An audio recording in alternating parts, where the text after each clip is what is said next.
Hi everyone, today we'll be trying to figure out how to graph a parabola. So in this example we have x squared minus x minus 6. So we can go up and start by finding the y-intercept. The y-intercept is basically just the point where a line or a curve crosses the y-axis, meaning the x-coordinate is always 0. We now need to find the x-intercept. We first need to start off by setting x squared minus x minus 6 to 0, since the x-intercept is the point where a graph crosses or touches the x-axis. So, meaning the y-coordinate is always 0.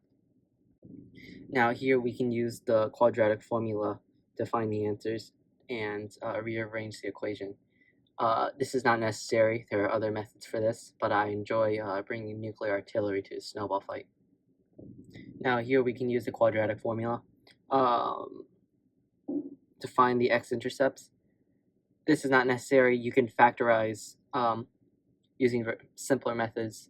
It's just that this one, to me, is much easier, and I enjoy bringing nuclear artillery to snowball fights. A, B, and C all represent the coefficients of this equation. So this is just ax squared minus b minus c, where a is 1, b is -1, as you can see by the negative symbol here, and c is -6. Solving the quadratic, we get that x is equal to 3 or -2.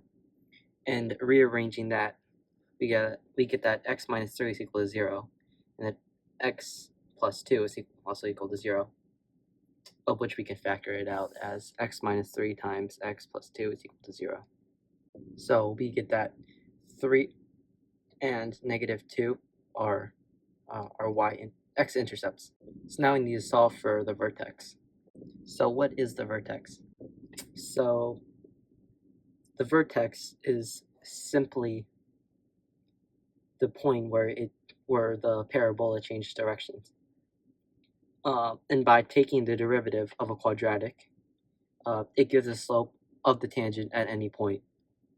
So setting the derivative to 0 finds where the slope is 0, which is at exactly the vertex, the maximum or minimum point of the parabola. This is just a little proof of how to find the vertex and demonstrate its existence. So now that we know the x value, we now have to find the y value of the vertex. Plugging this into our original equation, we get that the y value is -6.25. So right off the bat here, we notice that the x-intercept is -2 and 3, so that means the parabola must pass at these points.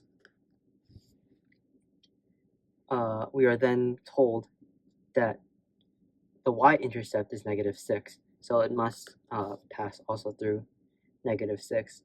And then we're also told that the vertex, or the highest point on minimum or maximum point of the parabola, is 1/2. So we're told that the parabola passes through -2 and 3 on the x-axis. And then we're also told that it passes through -6. And then now we're told that the vertex's coordinates is x is equal to 1/2 and y is equal to -6.25. So that should be right here, approximately.